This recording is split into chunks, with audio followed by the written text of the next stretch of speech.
ยุแห่งประเทศไทยให้ความรู้กู้ความสุข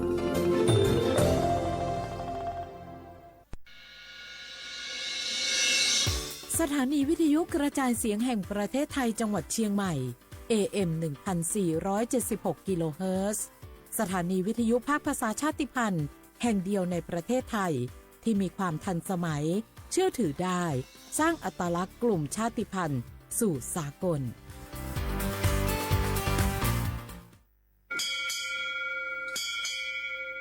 โอโบดะจ้าโอมิชเปอร์เหมอซุงคาปอกว่าย้อซงอุดูธรรมาสถานีวิทยุภาษาชาติพันธุ์แห่งเดียวในประเทศไทยทันสมัยเชื่อถือได้แล้วพบกันที่สวทเชียงใหม่ AM 1476 กิโลเฮิรตซ์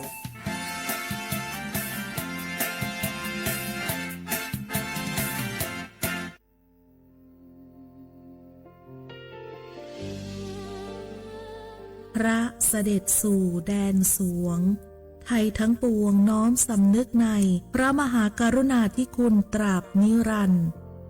ข้าพระพุทธเจ้าข้าราชการและเจ้าหน้าที่สถานีวิทยุกระจายเสียงแห่งประเทศไทยจังหวัดเชียงใหม่กรมประชาสัมพันธ์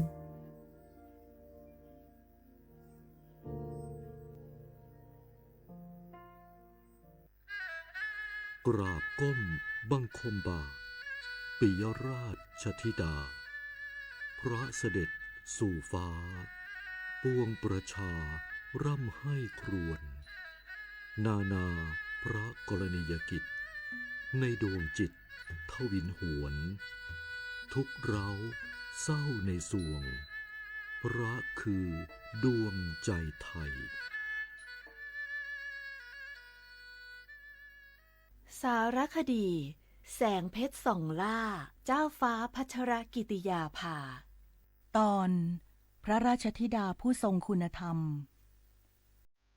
สมเด็จพระเจ้าลูกเธอเจ้าฟ้าพัชรกิติยาภานเรนทิราเทพยวดีกรมหลวงราชสารินีสิริพัฒน์มหาวชรราชธิดาทรงเป็นแบบอย่างที่ดีในการประพฤติตนด้วยพระจริยวัตรที่งดงามและเรียบง่ายพระอุปนิสัยอันอ่อนโยนมีพระเมตตาต่อผู้ที่ได้โอกาสและผู้ทุกข์ยากพระองค์เสด็จไปทรงเยี่ยมราษฎรในพื้นที่ห่างไกลทรงรับฟังปัญหาและทรงหาหนทางที่จะช่วยเหลืออย่างเป็นรูปธรรมทรงเห็นความสำคัญกับการให้โดยไม่หวังผลตอบแทนพระองค์ทรงสอนให้คนไทยรักสามัคคีและมีน้ำใจต่อกัน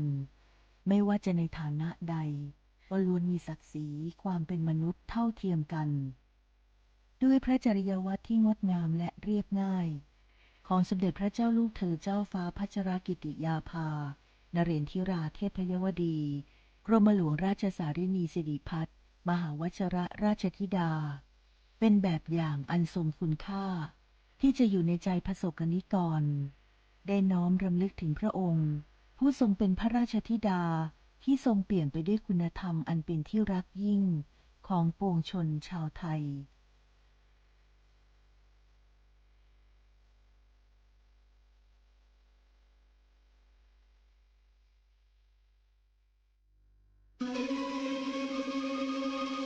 ก้าวสำคัญมาถึงแล้วเจียงใหม่นครหลวงของล้านนา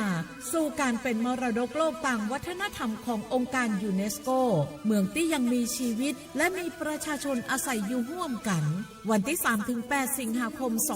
2569 นี้สภาการโบราณสถานระหว่างประเทศจะลงพื้นที่ตรวจความพร้อมจังหวัดเจียงใหม่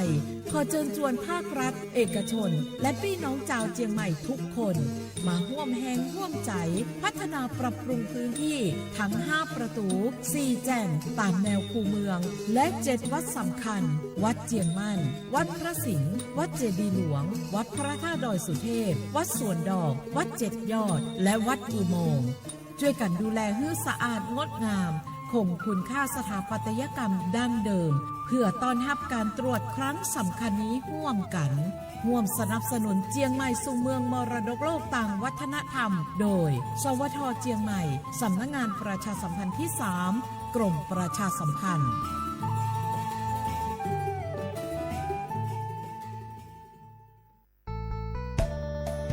สถานีวิทยุกระจายเสียงแห่งประเทศไทยจังหวัดเชียงใหม่กรมประชาสัมพันธ์ประกาศรับสมัครบุคคลเป็นลูกจ้างเหมาบริการตำแหน่งพนักงานกระจายเสียงภาษาเมียนจำนวน1 อัตราเพื่อเป็นตัวแทนนำข่าวสารร่วมพัฒนาคุณภาพชีวิตชาวเมียนและเผยแพร่วัฒนธรรมท้องถิ่นให้เป็นที่รู้จักผู้สนใจยื่นใบสมัครด้วยตนเองได้ที่งานธุรการสถานีวิทยุกระจายเสียงแห่งประเทศไทยจังหวัดเชียงใหม่ตำบลช้างคลานอำเภอเมืองจังหวัดเชียงใหม่ตั้งแต่บัดนี้เป็นต้นไปสอบถามข้อมูลเพิ่มเติมได้ที่053-276-068ในวันและเวลาราชการมังลิวเอาเก่งเศร้าก็โอปียังไงดีเจ้าแม่น้องกำลังเข้าสู่ช่วงสูงวัยและจะดูแลเปิ้ลยังไงดีเจ้าหูก่อผู้สูงวัยเปิ้นไม่ได้เท่าเหมือนกันหมดเนอะกลุ่มติดสังคมเนี่ยว่าเปิ้นแก่แต่ใจวัยรุ่นต้องจวนกันออกกำลังกายทำกิจกรรมเวลาปะหมู่ปะฝูงมาใดเปิ้นก็ตึงคึกคักกันกูเตืออันนี้แม่น้องเลยนะวันออกไปขายเห็ดลมที่ตูบกาดแล้ววันนี้นะเปิ้นก็มีนัดไปที่โรงเรียนผู้สูงอายุแหมซอบอกซอบใจขนาดกลุ่มติดบ้านก็เป็นกลุ่มที่บ่ออกไปไหนต้องแปลงบ้านให้ปลอดภัยเตียวบ่ข้องบ่เต้ามันไปพอไปกอยดูแลเรื่องกับข้าวกับป่าจะได้มาง่อมมาเงานะส่วนกลุ่มสุดท้ายกลุ่มติดเตียงก็ต้องพอต้องกอยบ่ฮื้อลำหูลำตาตึงพลิกตัวทำความสะอาดดูแลอาหารยุกยาและต้องใส่ใจเรื่องของความรู้สึกบ่ฮื้อเปิ้นรู้สึกว่าโดดเดี่ยวฟังจะอี้ค่อยสบายใจหน่อยเจ้าขอบคุณนักๆเจ้าพี่เดี๋ยวน้องจะปิกไปดูแลแม่ก่อนนะเจ้าและจะไปลืมป่าแม่ไปตรวจสุขภาพประจำปีด้วยเนอะเจ้า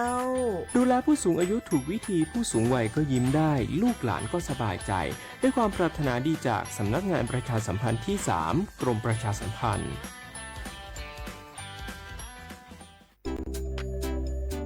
อยากใช้สิทธิ์30 บาทรักษาทุกที่ที่คลินิกทันตกรรมเพียงสังเกตโลโก้30 บาทรักษาทุกที่ก็สามารถรับบริการอุดฟันถอนฟันขูดหินปูนเคลือบหลุมร่องฟันเคลือบฟูออไรด์ไม่เสียค่าใช้จ่ายใช้แค่บัตรประชาชนไม่ต้องรอคิวนานสอบถามข้อมูลเพิ่มเติมโทรสายด่วนสปสช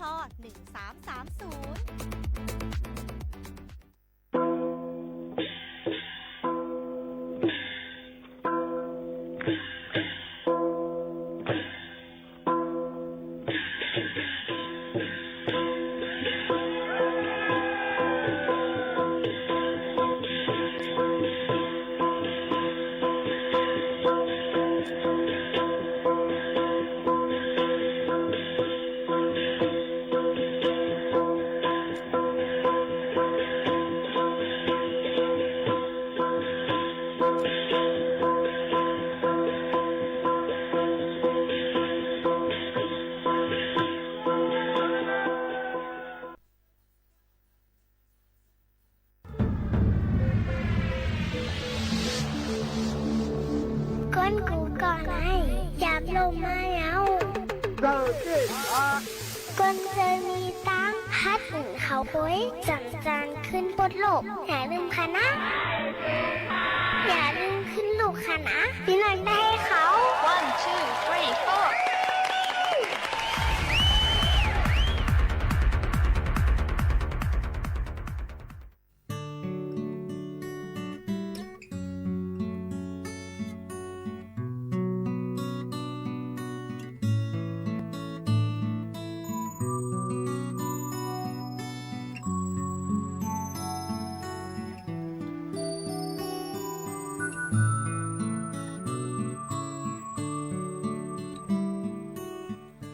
เยเศร้ามียานผัดดังหักดังแป้งสันขัดยันเลียนพังหอกพังแห่สีพ่อแม่พี่น้องก็ต่างหลังเตมึงกวางเยาซ้อมไม่เสิร์ฟข้าวดังนางขย่างไปโตดูโกลิวส่งกันเก็บคัดปีเสิร์ฟส่งกันเส้นหาตัดเจอดื้อดันเทอานนักข้ามโปนบางลายทุกข้าอยู่ส่งคำสอนไว้ดังอายต่อสู้กว่าความค้าขายกลางลายอันเล่เสผู้หญิง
นี้ยานผัดดังหักดังแป้งสันขัดยันเลียนพังโฮกพังแห่สี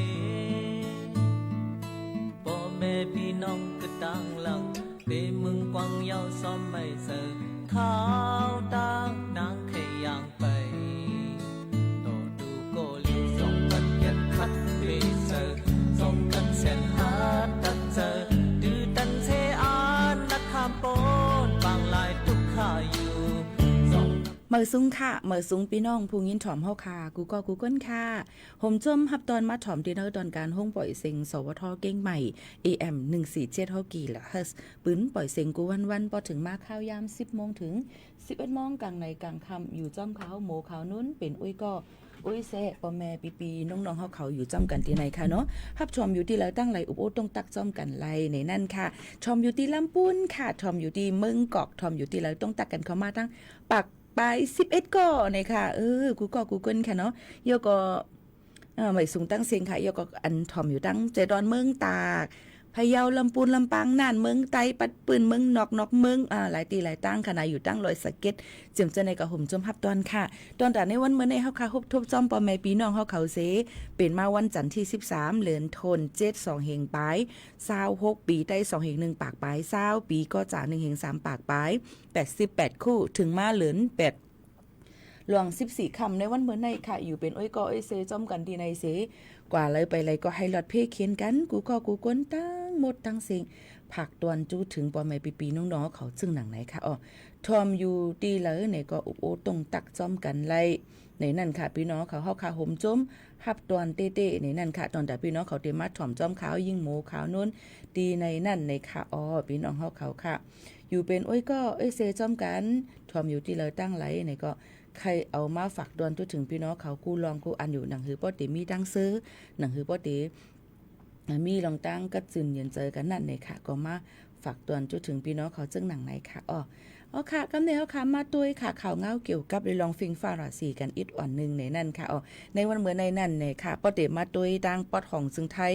นั่นเนี่ยค่ะเตมีฝนตกลงมาโหปักมัน 70% ในพื้นที่และเตตกนำตั้งเจดอนแม่ฮ่องสอนเก้งใหม่เก้งหายพะเยาเมืองน่านเมืองตากเนี่ยค่ะลมกัดลมเย็นเตอยู่ที่22ถึง25องศาดีกรีเยาก็ไว้วันเตอยู่ที่30ถึง34องศาดีกรีค่ะตั้งเพลมก็เตมีอยู่10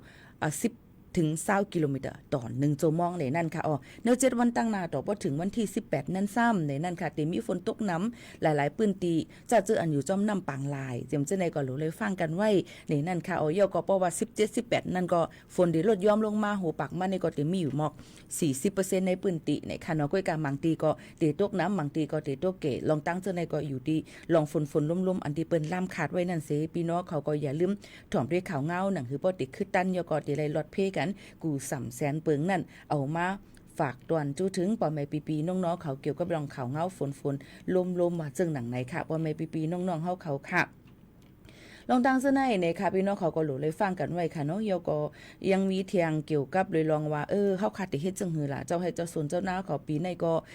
ฝนนำแนนลึงแนนมักเขาเจ้านำเฮาคาหนังหือมันปกติอำลูกก้อยนั่นเนี่ยก็หลุเลยห่างเฮียนกันไว้เยาก็แกดเคตั้งกว่านำนั่นค่ะเนาะหนังหือมันปกติอำมาทมในหน้าเฮากำซื้อเจิมจึงหนังไหนค่ะอันนี้ก็เอามาฝากตอนจุดถึงปอแม่ปีน้องๆเขาเจ้าให้เจ้าสนเขานั่นเนี่ยก็เตไล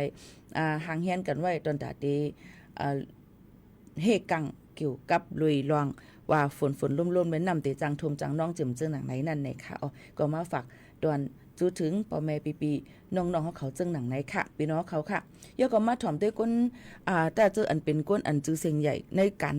ตรงวงไตเฮาค่ะเลยก้นอันเหตุการณ์หาบกันซึกมาจอยแถมก้นไตนั่นก็ได้เป็นเจ้ากวนเจิงในนั่นค่ะมังเจอก็ได้ฮู้จักกันว่าเจ้าโมเฮงอันว่านั่นเป็นผู้กึกปื้นหลายลูกพื้นจึงไตหลายสืบปานมาโยก็เลยสร้างลองพ่อมโฮมอันยิ่งใหญ่สุดในปืนลูกพื้นไตเฮาขานั่นเนี่ยค่ะลูกควายรับตาลืมเมืองกว่าครอบเต็ม35ปีเตเอาปี1เฮงเก่าปาก91ต่อถึง2เฮงปลาย26ในซ้ำเที่ยงปีเกิดมันเจ้าก็เมื่อเลือนจุนเลือนป่นมาครอบครบปากปีเต็มเจ็ม1เฮงเก่าปาก26ถึง2เฮงปลาย26ในเนี่ยค่ะเจ้าคนเจิงอำนั้นก็เจ้าโมเฮงนั่นเป็นผู้อันเตรียมออกสร้างลักก้นหือถอดแมกสีเยิงเป็นผู้อ่อนโหไล่ลูกพื้นไต้หลายสืบหลายปานค่ะและผู้อันสารคัดปึง วาตาคอมมิวนิสต์นะคะและเป็นไว้กาคันเนอร์ดิโมคราซีลองสุนในสุนเป็นนั่นขนาดเนาะมันจะเป็นผู้ก่ออันเอาจอมความสั่งสอนพุทธเจ้าเป็นเปิงลักค่ะหักลองเจอผ่ากลางว่างครึ่งหมอหูปุนเปิ่นปุนเฮาเนื้อตวนสร้างลักก้นอันเป็นเจอจัดวันเมืองภาษาศาสนาในนั่นก็เอาเป็นข้อสั่งสอนก้นซึกเสก้นเมืองอยู่ตาเสในค่ะออกเจอจัดอันว่านั่นเป็นก้นเมืองกูเจ้าเคอกูทานกูปานกูก้นกูภาษากูศาสนาอันปึงอิงอยู่กึกเศร้าในแผ่นดินจึงเมืองเหลียวกันนั่นแลกุ่งหมุนเจอจัดในใหญ่สูงหนังกุ่งหมุนเจ้าปอเกจูกอบว่าก้นเฮาในไหลปึงอิงเจอใหญ่เนื้อเจอจัดเฮาจัดหาครึ่งปองปันลองอยู่นุ่งกินเสจังใหญ่มากกาสูงมาในนั่นค่ะอ้อวันเมืองในซ้ำเป็นแผ่นดินอันก้นกูวานกูทานกูคือกูภาษาอยู่เศร้าโฮมกันแลกุ่งหมุนใหญ่สูงถอดเม็ดหนังแม่เจ้าเกจูกอบเฮาเลยปึงอิงเจอใหญ่เนื้อแผ่นดินวันเมืองเฮาอันเฮ็ดหากินเนื้อนำดินหินผาเสเล่งดูห่มงำออมต้อมให้เฮาปอยใหญ่สูงมากค่ะภาษาซ้ำเป็นความลาดหลีกล้ายปลายวนปลายเฮ็ดโคนุงฟิงไงฟิงทุ่งเจอในยาวค่ะภาษาในกุ่งหมุนใหญ่ช็อตแมทเหมือนหนังสระเจ้าเกจูอันเฮาเลยเฮียนเลยพึกเอาภาษาตั้งหูตั้งหมอตาเฮอปืนป้อตาให้เฮาป้อเลยขึ้นอย่างใหม่สูงมาในค่ะอ้อศาสนาซ้ำเป็นตีก้นเมืองเกือยำปึงอิงนับถือแลกุ่งหมุนใหญ่เหมือนหนังโฮมพ้วยหลวงอันนึงอันห่มง้ำเกียดกังปันเฮาไหลป้อเลยกัดเย็นในนั่นค่ะอ้อตัวตายก็จืออำหายในนั่นค่ะขอสั่งความสอนมันเจ้ากูข้อกูกำนั่นตึกเป็นตัดสู่เขาเฮาหาเสเจ้าตื้อกันต่อถึงวันเมื่อในหนังหื้อก้นปานเหม่อปานเก่ากูทานกูปานปอติวหู้คึดปื้นหลังแหลความสอนล่อนม้อนความมันเจ้ากำพองนั่นก็มันเตมี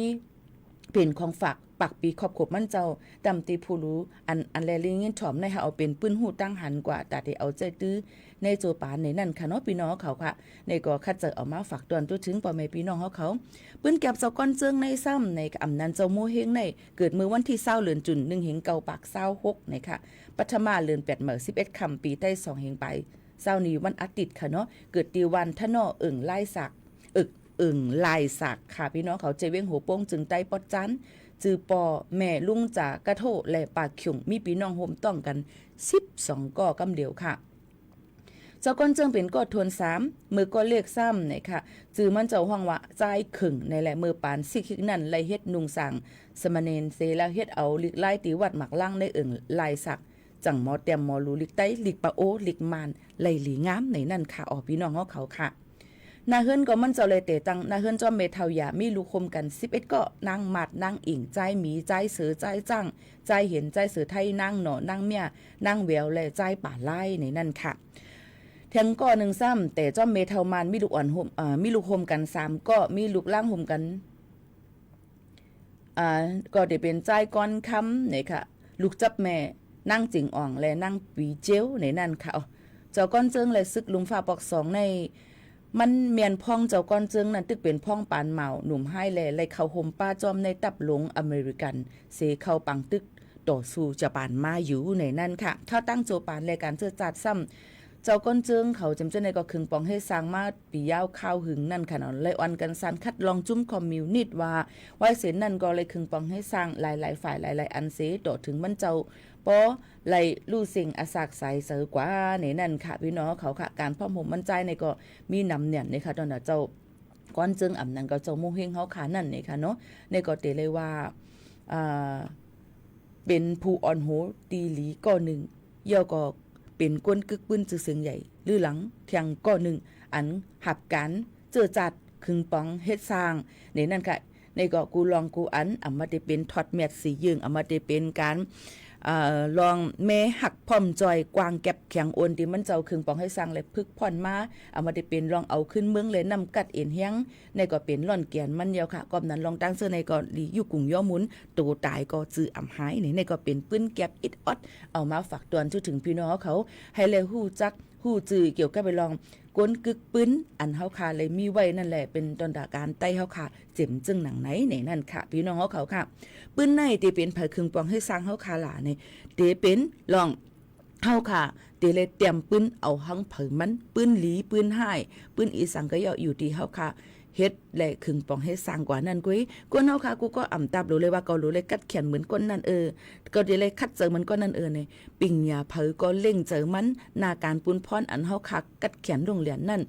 นำกัดตั้งเขียนอันเฮาค่ะมีนั่นนี่ก็ขึงปองให้สร้างกว่ามันก็ได้เป็นเจ้าให้เจ้าสนเจ้าหน้าตีหลีอันนี้ก็เป็นก้นกึกปืนอันนึงว่าเฮ็ดหน้าจึงหือผูกซ้อมจึงหือหนังหือเตป้อไหลหมักเข้าเตาน้ำมันไหลหมักเหลืองขึ้นโป่งมาในนั้นค่ะมันก็ได้ว่าเหตุการณ์ก่อสร้างในเฮาได้เฮ็ดจึงหือหนังหือมันบ่ได้ก่อสร้างไหลหลีมีก้นหยุ่มย้ำนับถือนำกัดนำตอนเฮาคำเสจะในนาการไผมันกูก็ตื่นเต้นเป็นก้นอันสร้างปืนหังไผมันนั่นอยู่ในนั้นค่ะมันก็ตีหมอเตรียมลีกเตรียมไล่นี่ก็คึงปองให้สั่งกว่ามันก็ตีหมอห้องเพ่งกว้างนี่ก็เป็นลองคึงปองให้สั่งกว่านี่ค่ะกุ้ยกาให้อำหูอำหางให้หมอลงกว่ากูอันเซอันนี้ก็อำเจออันนี้ก็อำเป็นนี่ก็อำใครเป็นใครให้เฮาคานั่นเลือกเอาอันไรอันนึงเสเฮามันเป็นที่นำกัดตั้งเขียนกับตัวเฮาขากว่าเลยเป็นปื้นติลีดอนตาเฮาค่ะตั้งนำตั้งลายในนั้นคัดเจอใส่แห้งฝากตอนถึงพ่อแม่ปีๆน้องๆเฮาเขาอยู่ค่ะเอาค่ะกำในเฮาค่ะมาตุ้ยเทียงในค่ะอพี่น้องเฮาเขาค่ะเกี่ยวกับลุยลองข่าวเงากันเทียงอิดอ่อนนึงในค่ะพี่น้องเฮาเขาค่ะโยก็กำในเฮาค่ะกับตุ้ยดังมึงโฮมตุ้มอิดอ่อนนึงในค่ะมื้อหนังตั้งมึงนาลินพิเศษนะคะเนาะตีตั้งเมืองลาเนี่ยก็เมืองไตปอดออกนั่นนะคะมันก็เตมีมาซึกเมืองลาเอาจุ้มเขจ้าเพียน40ก็อันถูกตียอบตีเมืองลานาลินคึกดอนตีหมายสีนั่นส่งปันแขในเลหูจอมสายข่าวค่ะเมื่อวันที่10เดือนธันวาคม2เหงปลาย26นั่นซึกเมืองลา NDAA ESS เขาไล่เอาจุ้มเขจ้าเพียน40ก็อันลักเขาเมืองมาปั่นฮอนการเรียนกินเงินตีอยู่เมืองลานั่นเสแลร้อยอับปันเคกว่าตีหลานเรียนเรียนจับเมืองลาตาหล่อในนั่นค่ะออมยังตียอบเลยป้าหลักฐานเครื่องโคอันเรียนกินเงินเหมือนหนังเครื่องจักรหลายๆเส้นปนมาเมื่อวันที่2เดือนธันวาคมนั่นก็ซึกเมืองลาเลยเอาเขจ้าเพียน1ปากปลาย55ก็ส่งปันเมืองเคกว่าตีเก็กหลานเรียนเรียนจับหลานตาหล่อในค่ะห้องการผลิตนาลินคึกต้อนหมาย4เมืองลาในโฮมมือกันตั้งห้องการผายเจอจัดเจอเกี่ยวคองเสผิวหลังจุ่มเขจ้าเพียนมาคือใหญ่ๆย่ำเหลียวก็ผายโฮมรวมลงปองจึงเมืองเขเขาเปิดผุยลุ่มกิ่งแพตีเจเว้งเมืองลาเสจอยแถมปันเครื่องโคเจอหลูเจอตื้อเครื่องจั่นขึ้นปานตีผลิตเมืองลากว่าอยู่ค่ะก็นั้นในลองตั้งเจอในก็เปิ้นก็ตียอบกว่าอยู่ตาสิอำว่าได้เป็นเมืองลาอำว่าได้เป็นเมืองไต้เฮาค่ะก็แพร่ล้ามกว่าตั้งนำตั้งหลายเฮาฟังกันไว้ย่อก็รู้รวมได้ถึงลูกหลานเฮาค่ะมันก็รายการดีมันก็เลยถูกยาป้อแฮมถึงที่ป้อถึงอาสากสายใจกว่าเหตุการณ์เลยอำถึงตีถึงตั้งวันเหเปิ้นป้อแฮมกว่าจำเจอในก็มีหรือเลยฟังกันไว้จอมในคัดเจอใส่เฮียงเสเอามาฝากฟังไว้ปันพ่อแม่ปีๆน้องๆเฮาเขาค่ะลองวัดลองไหวตั้งเมืองจึงไทยในก็อำไปเย้าอำไปไหว้ค่ะพี่น้องเขาที่เป็นลองตั้งอีสังกะมาพี่น้องเขาอย่าลืมกดไลค์กดแชร์ปันเฮาค่ะยิ่งหมู่ขานนที่เอามาฝากต่อแต่แค่นี้ฝากตอนถึงพ่อแม่ปีน้องๆเขาค่ะเนาะลองวัดลองไหวตั้งเมืองจึงไทยในค่ะออกกะมาทำถ่อมโฮมตั้นถ่อมหางในตีหยาบคันเจอพี่น้องเขาอย่าลืมค่ะนะตีแค่เจอเอามาฝากปันให้พี่น้องเขาเลยยินถ่อมจอมกันดีในจอมกันจังหนังในค่ะพี่น้องเขาค่ะหรือเจอถ่อมด้วยเพ่งความบานหูถูกเจอกันจูแก็บกำก่อนค่ะนะจมขึ้นมาอุบโอจอมกันเทียงกำนึงในนั่นค่ะเอาพี่น้องเขาค่ะถ่อมด้วยเพ่งความบานหูถูกเจอเลยเจอในก็อย่าลืมค่ะเนาะปันเฮียงเจอกันเข้ามาถ่อมอยู่ตีแล้วตั้งไรก็ตรงตักกันเข้ามาเลยค่ะถ่อมด้วยความเก่าใจใส่แรงห้องไว้จู่เก่าก่อนค่ะ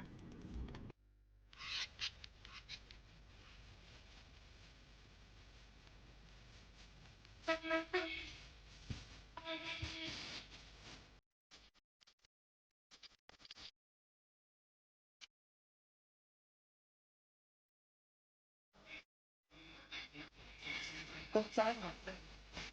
เราซ้ายเรา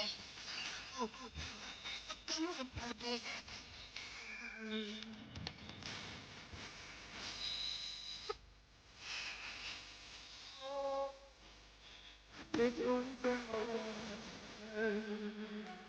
น้า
สู้เก่าในค่ะนี่ก็ได้เป็นเพลงความเก่าๆอันเป็นใจใส่เลี้ยงห้องไว้เอามาฝากใจเสียงของยอน้อมใจใส่มาห้องไว้มาฝากตอนจนถึงพี่น้องเขาค่ะ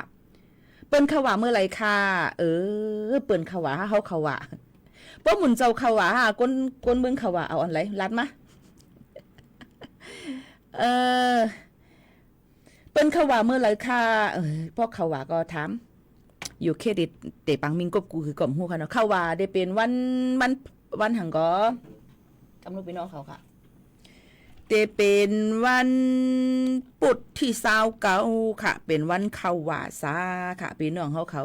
พอวันที่31ก็สั่งค่ะเจ้าเขาเข้าวาเข้าซาค่ะเอาพี่น้องเขาเนาะ3เดือนเนาะค่ะถามมาบ่ค่ะตอบเลยค่ะก็ติดตอบปันค่ะนะพี่น้องเขาค่ะเข้าว่าเมื่อแล้วมีมือว่าในค่ะตึกนวลอยู่ค่ะพี่น้องเขาค่ะที่ลาดนี่ลองตั้งมันอีกอ่อนนึงค่ะก่อนฮู้เดียวว่าจึงหือยามถามค่ะมาหลายปอกไหนเดี๋ยวค่ะพี่น้องเขาค่ะเดี๋ยวก็ถามกว่าให้ก็ขึ้นกืดกว่าถามกว่าให้ก็ขึ้นกืดกว่า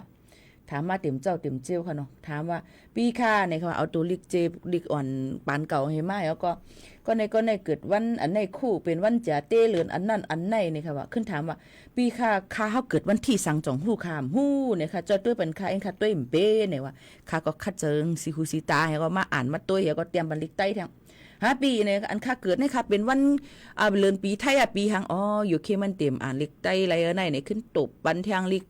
ความไทยแทงลิกไทยแทงเนี่ยค่ะเนาะจองก็ว่ายินจัวมาค่ะป่องใจเอาค่ะนี่ค่ะว่านั่นเอาค่ะกอบนั้นแหละลิกไล่อันว่าในเฮียนเอาในมันอำพิดเอาในค่ะเนาะพี่น้องเขาคัดใจเฮียนนี่ค่ะเนาะเฮาเมียมังกูปอกเลยเขาก็ติเตรียมปานเก่าจังไหนนั่นน่ะเนะ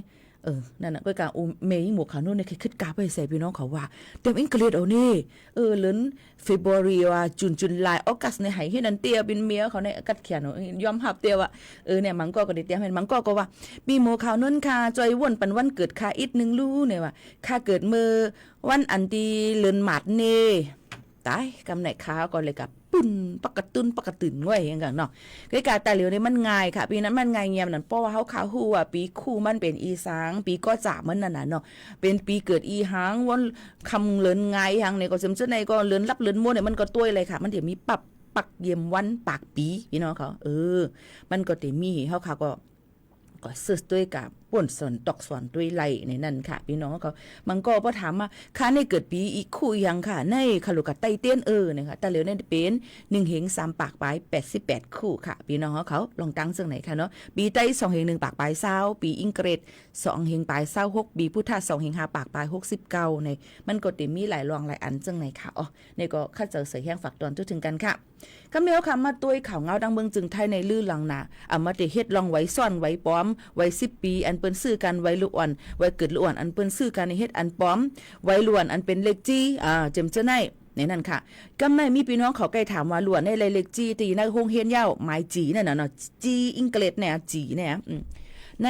จ่องที่ไรวัด10 ปีค่ะในอันไหนมันเจอว่าที่ไรกูก็มาที่อ้นสัญชาติไทยไรกูก็หลู่เลยด้วยดีวัดไว้ก็เป็นเป็นแม่เขาแทงกำนึงว่าลู่อันในยำกว่ามีเจอคืออีสังต่างตีมามีหลักฐานศักดิ์สิทธิ์ต่างตึงต่างเมืองมาเลียงลาดง่ายๆก็มีวัดไว้เมืองมานมานั่นขนาดเราเป็นก้นอันอยู่ทั้งเมืองไทยเลยโจข้าวเสหึงนานเมก็อีสันไหนมันมีอะไรคอมัดหมายมันหลายรองหลายอันค่ะพี่น้องเขาก้วยกาทำค่าอะไรค่าตรวจกว่าเอาคอตรวจค่าให้มันถูกเมียนหาในไปเจอค่ะนะไปเจอหลู่ไรมีหลักฐานศักดิ์สิทธิ์ไว้ไว้แม่ลูกอ่อนเกิดเมื่อไรตีแล้วจึงหือในเสกว่าต้องถามตีลุ่มอันเปิ้นออกปันวัดไว้ปอแม่พี่น้องลูกอ่อนนั่นในค่ะเนาะมันก็ติเป็นข้อตอบอันลีย่อก็ลูกอ่อนในเลขจี้ในจ่องที่ไรวัด10 ปีมังก็ไรมังก็ไหลย้อนเปิดสังย้อนเปิดว่าปอแม่ตกหลุนนู่นนี่นั่นมันติมีมาขอจังไหนย่อก็คงเฮียนตีเหลออันที่เปิ้นยืนปันเฮ็ดดำเลิงปันนั่นในมันก็ได้มีเที่ยงในนั่นค่ะกอบนั้นใครให้พี่น้องเขานั่นป่องเจอบันใหญ่นำเสกำเดี๋ยวก็มีเงาหักศักดิ์ศรีหลักฐานซึ่งหือในก็เอาหลักฐานนั่นเฮกว่าต้องถามตีลุ่มเซเว่งอันเปิ้นออกปันวัดไว้เฮาคันนั่นเตเตอร์แคมลีเลเซเปิ้นในนั่นค่ะกำในไว้เสดังเมืองจึงไทยนั่นเปิ้นก็ไล่จี้สั่งกดทัดขึ้นไว้เกิดลูกอ่อนอันพ่อแม่เป็นก้นต่างเมืองในนั่นค่ะเลยกดทัดทั่วพันก้นเมืองเขกำพองค่ะหมอนเงินเจ้านาตีเสเอาก้นไทยเฮ็ดปอปอมอันนั้นก็เอาเหมือนว่าเป็นล้วนเป็นเมฆ คนไทยนั่นก็ซื้อเปิ้นมาให้เป็นปอปลอมให้ไหนคะพี่น้องเขาค่ะแล้วก็เฮาห้องหับเฮาหลวนมาเป็นคนไทยมีหมายผังไทยแลญาติเจ้าหน้าที่เขาสืบที่ยอบเอาตั้งพิษกว่าผู้เจอเกี่ยวข้องจึมเจอในตั้งนำตั้งหลายค่ะภายหนึ่งตั้งหนึ่งก็ฐานพ่องหลงฝ่ายรองในเมืองเนี่ยค่ะกระทรวงมหาดไทยมีข้อจี้สั่งเฮาแม่กดทัดขึ้นไว้เกิดลูกอ่อนอันปออำนั้นก็แม่เป็นก้นต่างเมืองอันลีทางเทิมเจอนั่นเสเย่าไปอำกาเมื่อนาทาปายมาเพราะว่ามาเกิดเฮ็ดไว้ลูกอ่อนในจึงปอตั้งแม่เตไลมาจ้อมกันตั้ง2ก็ตาดีกว่าแจ้งเกิดไว้ลูกอ่อนในเกิดในเมืองไทยนั่นปอให้แม่เตไลกาจ้อมกันตั้ง2ก็เนี่ยค่ะนี่ก็นางสาววลิตาปริสวิวัฒนาเนี่ยค่ะในก็แกมภูคานปากลงปองจึงเมืองไทยหมอกหลัดมือวันที่11เดือนธันวาคม2เฮงปลาย26ว่าจุ้มลงปองจึงอันจอมพ่องหลวงอนุทินชาววีรกุลนั่นเนี่ยค่ะอ่อนหัวไว้นั่นไว้นำนักเฮ็ดสร้างตาตีแกดแคลองกินสู้กินหลับในนาการหมายฟังไว้กับตัวคนดังเมืองไทย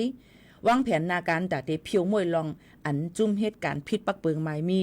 เขาเอาลูกอ่อนก้นต่างเมืองเฮ็ดเป็นก้นไทยเสเหตุการณ์ป้ายมักมีเหตุการณ์สักเงินลอยเงินเจิมเจอในคาอ้อมกอบในแลมีคอจี้สั่งส่งลิกถึงห้องการฝ่ายเฮ็ดออกหมายพังไว้กับตัวปัดปื้นเมืองไทยตั้ง8ปาก78เจดอนเฮาเมทัดถวงขึ้นไว้เกิดลูกอ่อนอันแม่เป็นก้นต่างเมืองและปอเป็นก้นไทยอันลีทางเทิมเจอนั่นสังว่าเตมาเฮ็ดปันไว้เกิดลูกอ่อนในจึงก็ปอตั้งแม่เตไลกว่าจ้อมกันตีลุ่มกว่าเนเงาหักศักดิ์ศรีตั้ง2ก็เดี๋ยวเดี๋ยวเลยมีลองเงาหักศักดิ์ศรีก้นอันเป็นเงาหักศักดิ์ศรีสักขีพยานมันเทียงให้ไหนค่ะกอบนั้นแลมีคอที่สั่งส่งลิกถึงห้องการฝ่ายเฮ็ดออกหมายฟังไว้กับตัวปัดปืนเมืองไทยตั้ง8ปาก78เจเว้งเฮาเมทัดทองขึ้นไว้เกิดลูกอ่อนอันแม่เป็นก้นต่างเมืองและปอเป็นก้นไทยอันลีทางเทิมเจ้านั่นสั่งว่าเตมาเฮ็ดปันไว้เกิดลูกอ่อนในก็ปอตั้งแม่เตไลกว่าจ้อมกันลองตั้งมันในเตมาตีอันมือปี2เฮงปลาย24เจ้าหน้าที่ไทยตีนยอบไหลเจ้าเขก็1จื้อห้องเฉิงยินแหลงเป็นหัวหน้าจุ้มเจียเพียนการหลอกเลียนนือออนไลน์มีลองสักเงินเหมือนหนังว่าฟอกเงินนั่นขนาดน้อยพี่น้องเขาค่ะ 7,000 ล้านวัตต์โอนปันเมนังมันเป้าเจ๋งเชงตั้งนำค่ะเมื่อกดทัดแทงปื้นตูเขาจึงโฮมว่าค่ะผมไม่เป็นก้นเมืองเขตตั้ง2ก็เสตะลูกล่าง3ก็ซ้ำมีหมายฝังไทยห้อยว่าเขาหมอนเงินเสียเฮ็ดเฮาลูกเขาเป็นก้นไทยกว่าขึ้นจอบจ้ามแทงเส้นตั้งลองไว้ไทยจึงจังไรฮู้ว่าป้อไข่ไล่ไว้เกิดลูกอ่อนเอาเงินซื้อเอา1ก็เลย7ถึง 80,000 วัตต์ต่อถึงแสนวัตต์มีก้นเหตุการณ์ที่ห้องยาและเจ้าหน้าที่หมายฝังโฮมกันหากินไว้อยู่จะหาปันป้าปอลูกอ่อนอันป้อมเลยโหพันไว้เกิดลูกอันเอาต่างก็มาเฮ็ดเป็นปอนั่นมีไว้อยู่1ปากปลาย64ก็เจ้าหน้าที่ก็ออกหมายตียอบก้นอันเกี่ยวข้องจ้อมลองในตั้งเสียง35ก็ตียอบไหล32ก็ในนั้นป้าเจ้าหน้าที่ห้องยาในเจตอนธนบุรี1ก็เจ้าหน้าที่ลุ่มหมายฝังเทียง1ก็ก้นอันเฮ็ดปันปอปลอม14ก็แม่เต้11ก็ปอเต้5ก็ตั้งพิษเขานั่นนักหนาเสตุ้มเตือนลองห่มรวมการวานการเมืองอำไลลองหับห้องเอามาขามประกันเอาเงินเสกำเสอยู่ภายนอกขึ้นลุ่มตราค่ะเตลอยู่ไว้ในขอกกำเหลวไหนนั่นค่ะออกลองตั้งเจ้าในมันมีมาเจมือไหลเย้าในนั่นค่ะพี่น้องเขาค่ะกอบนั่นแหละลองตั้งว่าการซื้อเฮ็ดเอาเป็นปอเฮ็ดอันปลอมมาเจ้านั้นเจ้าในฟังกันไว้ค่ะมันก็มาเกิดรวยใครลูกมีไหวมีวัดมีไหวเอาปอเฮ็ดปลอมจำได้หมอนเงินปันกันจำเจ้าในหลู่ไล่ฟังกันไว้ย้อนเปื่อว่าเงาหักศักดิ์ศรีเปิ้นได้ตรวจป้า DNA นู่นนี่นั่นเฮเพราะว่าเปิ้นลองถามเทิมในเปิ้นก็ได้ขึ้นซับเสสืบเอาตั้งผิดกว่าเฮาปอถึงตีมันไหนนั่นค่ะอันนี้ก็เอามาฝากฟังไว้ปันปอแม่ปีน้องเฮาเขาก่อหนึ่งหนังหือปอเตอำไลกว่าเฮ็ดผิดจำเจไหนย่อก็ลองกันซื้อเฮ็ดวัดไว้ป้อมจำเจไหนก็หลูฟังไว้ค่ะเนาะไว้เฮียงการแต่เหลียวก็มีอันป้อมเนี่ยก็หลูเลยฟังกันไว้ในนั่นค่ะกูลองกูอันเฮากูกะตกล็อกมันเสติจังเฮ็ดให้เฮาขาเป็นก้นผิดกว่าเลยอำฮู้ตูจำเจไหนก็หลูเลยฟังกันไว้กูก็กูก้นตั้งหมดตั้งเสงในนั่นค่ะฝากฟังไว้ปั่นจึงหนังไหนค่ะออกปอแม่ปีน้องๆเฮาเขาค่ะลือเจอถ่อมด้วยเพียงความหวานหูถูกเจอกัน1โหกวนจ่องขึ้นมาอุบโอจอมกันเทียง กำหนึ่งจึงหนังในค่ะพี่น้องเฮาเขาค่ะสืบถอมด้วยเพียงกว้างมันหูถูกเจออันทางเฮียนมาฝากตอนจุดถึงปอแม่ปีน้องๆเฮาเขาในวันมื้อในกันกวนค่ะพี่น้องเฮาเขาค่ะ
ค่ะอยู่เป็นก็เซจอมกันในตอนกลางเนาะค่ะใน10 โมงถึง 11 โมงกลางเนเลยกลางค่ำว่าเป็นเมืองเฮาหมังก็ถามว่าตั้งเรดิโอออมล้มวิทยุนั่งกลางคืนนั่นจ่องตึกเปิดอยู่5เปิดเหมือนเก่าค่ะก็เฮาอยู่ที่ห้องบ่อยเซ็งเนี่ยค่ะก้อยกาเพิ่มเติมปัน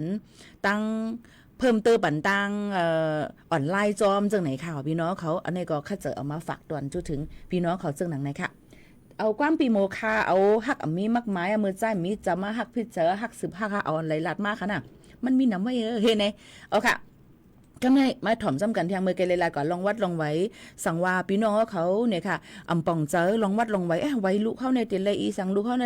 เฮาขาก็มีเงาหักศักดิ์ศรีมันเสียก็เอาหลักฐานในนี่ก็ต้องถามลุงเจเบี้ยงตีอันเฮาขาอยู่จำที่ห้องเรียนจำลูกเฮาขานั้นมันมีเหมือนหนังเฮาขาอยู่ดั้งจอมต้องไหนก็ดีอำเภอดั้งปนมันมีอีหังจำเจ้าในเฮาก็รู้กว่านั่นค่ะเนาะพี่น้องเขาค่ะลองตั้งเจ้าในมันก็ดีตื้อเข้มลีเตเป็นขอตอบตีลีที่สุดปก็ทำเจ้าหน้าที่ฝ่ายหลายฝ่ายนั่นจังนั้นค่ะข้าวได้ก็เป็นสื่อตอนดาเดมาต่อแต่แค่นี้ฝากตอนเฮาพี่น้องเขาเลยครับผู้ป่องเลี้ยงจิมจึงหนังในกุ้ยในนั่นเขาเพราะว่าให้ซับเซเดเตก็มังปอกมังเลยมากกูจังตุกหล่นตุกหงตุกหายกว่าไรแลอำเลยหันวัดไว้เฮียก็ลาดกว่าในกูจังพิษผลและมันได้หยาบตอนดาพี่น้องของเขาจึงหนังในค่ะกำนันแค่ดอป่องเจอบ้านเฮียก็เข้าใจกันกูก็กูก้นเสกรรมในอันนี้มาฝากตวนจนถึงพี่น้องเขากูก็ในนั่นค่ะเฮามีลองตั้งป้ายอยู่ลีเต็มโทนแล้วก็ให้ก้าวของคายม้านนาการอันเฮ็ดอยู่นั่นเนี่ยก็คึงปองให้สร้างให้ลีแต่เหลียวก็ยังถึงมีเจ้าหน้าที่ปืนกาสุ่มกดจัดกดทัดด้วยหลายๆตีอยู่ก็เฮาฟังอยู่ฟังกินกันจ้อมนี่นั่นค่ะเยก็ติลาดว่าการเป็นได้นาตัวเตี้ยนอันขายตีลินอันเป็นขายประกันหนวจำเจ้าในค่ะเนาะหรือเลยฟังไว้มันเป็นพิษปักเปิงใบมีค่ะนะนาการบางอันแห่งการยันเมืองเหตุการณ์อำไลจำเจ้าในก็หรือเลยฟังกันไว้จ้อมเนี่ยฝากฟังไว้ปั่นกูก็ฟังอยู่ฟังกินกันเมื่อพ้องดีวัดเปิ้นกดจัดกดทัดวันเมืองเปิ้นเฮามันป้อมีลองกัดเย็นและมีลองสุกยุงอ่อนอันนั่นเนี่ยค่ะโยก็เมื่อว่าในก็ติหันว่ามีคนกับเมื่อว่ามื้อซื่นมีสองก้อยค่ะเนาะกับเวียนตกโขแต่ตั้งนำไม่ปิ้งนั่นก่อ1อศัก17ว่าอูเมมสนใจนู่นนี่นั่นเป็นคนไต้เฮาค่ะแนวค่ะเจ้าไหนแทงยก็แทงก่อ1ก็ซ้ำเวียนตกตีสะพานดอนจันที่เปิ้นเล่นแฮงกันนั่นเนี่ยที่ตั้งหน่วยทางหลวงเจ้าไหนก็มีมาอันนี้ก็มันเปลี่ยนด้วยลองป้ายเจอยก็ลองนาตีการงานอันที่เฮาค่ะเหตุการณ์เหมือนหนังกลางเจอเงินต้องกับบ่เลยนำเจ้าไหนก็ได้มีมาก็กูก็ให้ลูกจึงขึ้นมาคึงปองให้สร้างในอย่าไปวนปอดเลยค่ะอาสาเข้าค่านั่นแต่ได้อย่างมาต่อถึงกูก็นั่นเนี่ยค่ะเลยเรื่องผ่านมันอยากมาเตี้ยๆในให้วนหันถึงจังไหนสิอย่าไปวนปอดอย่าไปวนพิษเอาอาซักใส่ใจก่อนแรกเลยลองตั้งค่าเหียมตูเจ้าเก่าตายซีอีทเนี่ยย้อนฝากฟังไว้ปั่นกูก็กูก้นค่ะผัดยันพี่น้องเขาเมื่อกว่าเย้าค่ะขอบใจถึงกูก็ที่ไว้ข้าวย่ามมีกาคันมาถ่อมจำกันที่ในย้อนสู่ปั่นกูก็อยู่ลิกินวันค่ะม่อนๆค่ะผัดยันมือดังเพียงความหักมีมักไม้ในเสพผัดยันมือก่อนจงขึ้นทบกันเที่ยงมือผูกค่ะเมื่อในม่อนๆค่ะขอบใจค่ะ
รู้จริงเกาะติดทุกสถานการณ์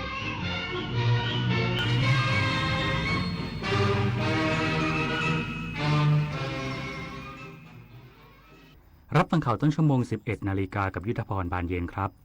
นายกรัฐมนตรีเปิดการประชุมสภากรุงเทพมหานคร